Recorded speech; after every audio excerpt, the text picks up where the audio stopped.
சிறப்பு விவாதமாக எழுப்புறாரு. இந்த மாதிரிங்க செக்ரட்டரியேட் காலனியில் ஒருத்தரை அடித்து கொண்டுட்டதாக சொல்கிறாங்க அப்படின்னு சொன்ன உடனே முதலமைச்சர் சட்டப்பேரவையிலேயே பதில் சொல்கிறார். முதலமைச்சர் அல்லது எந்த துறை அமைச்சர்களாக இருந்தாலும் இது மாதிரியான விஷயங்களுக்கு பதில் சொல்லும்போது யார் அந்த பதிலை தயாரித்து கொடுப்பார்கள் என்றால் சம்பந்தப்பட்ட துறையின் அதிகாரிகள் தயாரித்து கொடுப்பார்கள். இந்த விஷயத்தில் அப்போது சென்னை மாநகர காவல்துறை ஆணையராக இருந்த திரு சங்கர் ஜிவால் அவர்கள் ஒரு அறிக்கையை தயாரித்து கொடுக்குறார். என்னென்னா, இந்த 2 பேரையும் சந்தேகத்தின் அடிப்படையில் கூட்டிகிட்டு வந்து நைட்டு லாக்கப்பில் வச்சுருந்தோம். காலையில் டிஃபன் வாங்கி கொடுத்தோம். வயிற்று வலிக்குதுன்னு சொன்னான் இந்த விக்னேஷ்.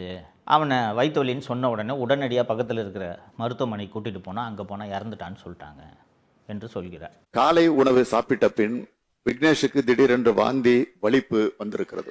உடனே அருகில் இருக்கக்கூடிய தனியார் மருத்துவமனைக்கு அவரை கொண்டு சென்றிருக்கிறார்கள். அங்கிருந்து மேல் சிகிச்சைக்காக கீழ்ப்பாக்கம் அரசு மருத்துவமனைக்கு கொண்டு செல்லப்பட்டிருக்கிறார். ஆனால் அங்கு அவரை பரிசோதித்த மருத்துவர்கள் அவர் இறந்த நிலையில் கொண்டு வரப்பட்டதை தெரிவிச்சிருக்கிறார். இறந்து போன அந்த விக்னேஷோட உடல் அரசு மருத்துவர்களால் போஸ்ட்மார்ட்டம் உடற்கூராய்வு செய்யப்படுகிறது. அந்த உடற்கூராய்வில் உடம்பு முழுக்க காயம் இருக்கிறது என்று மருத்துவர்கள் சான்றிதழ் அளிக்கிறார்கள்.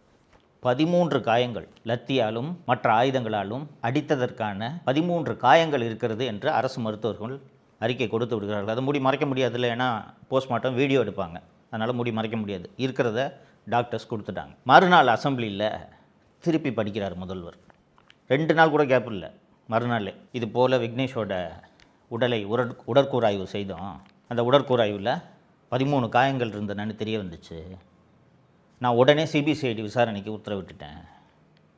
என்னுடைய ஆட்சியில் காவல்துறை இப்படி அத்துமீறுவதை நான் அனுமதிக்க மாட்டேன் அப்படின்னு 2 நாள் கழித்து இதே முதல்வர் அசம்பிளியில் சொல்கிறாரு.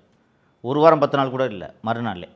ஆக விக்னேஷ் மரணம் தொடர்பாக சட்டப்படியான அனைத்து நடவடிக்கைகளையும் முறையாக அரசு எடுத்து வருகிறது என்பதை இந்த மாமன்றத்திற்கு நான் தெரிவித்துக் கொள்கிறேன்.